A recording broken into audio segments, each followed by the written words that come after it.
Egypt and its so-called president, al-Sisi. Is al-Sisi really a patriotic Egyptian military man? I don't think so. When al-Sisi overthrew the first democratically elected government in 5,000 years of Egyptian history, it wasn't surprising that the Israeli ambassador called al-Sisi a national hero for all Jews. A national hero for all Jews.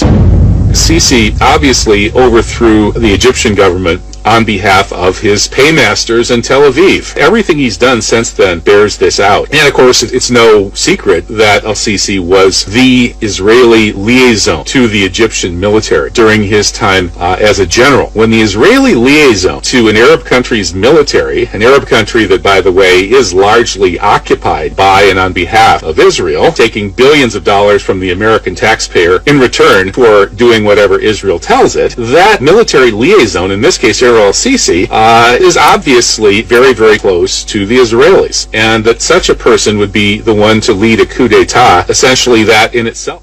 Since taking power, al-Sisi has been taking one step after another to benefit the Israelis. He's allowed the Israelis to destabilize the Sinai. So-called ISIS in the Sinai is another Israeli-supported paramilitary operation that's used to justify closing the border with Gaza, declaring a state of emergency, and so on. And al-Sisi has gone along with all of that. But most importantly, recently, General al-Sisi is working with Trump and Netanyahu, plan to formally, quote-unquote, end the Israeli-Palestinian conflict, which really means turning the whole region over to Israel. Basically, it's the Greater Israel Plan. It's no secret that the two blue stripes on the Israeli flag symbolize the Nile and the Euphrates. The Israelis believe that the Bible gives them all of that land, and they are planning to take it. And they have taken. They own everything up to and including the Nile today. And al-Sisi is giving away Egypt's biggest strategic assets. Not only is he rolling over in front of this plan to dam the Nile and starve Egypt, but he's also giving away the two islands in the Red Sea that are crucial strategic assets for Egypt. These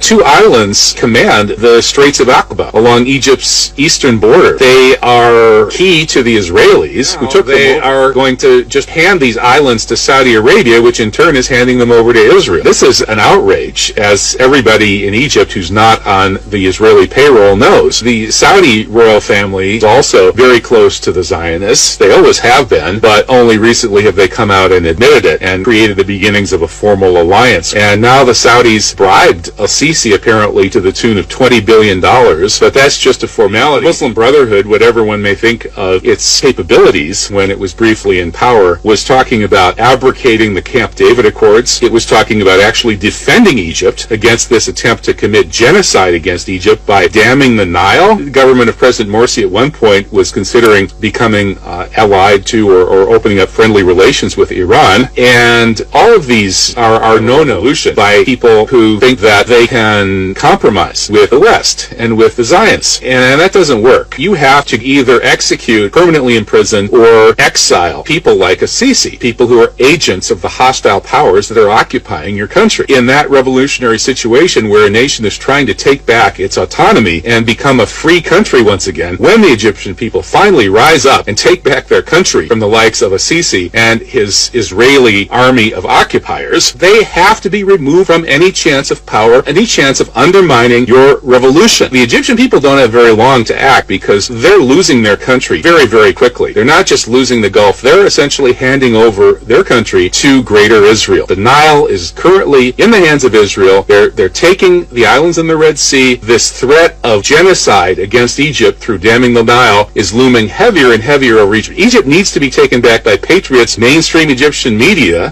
doesn't want to tell the truth about these things to the people of Egypt because it's owned by the same kinds of people who own the media here in the United States.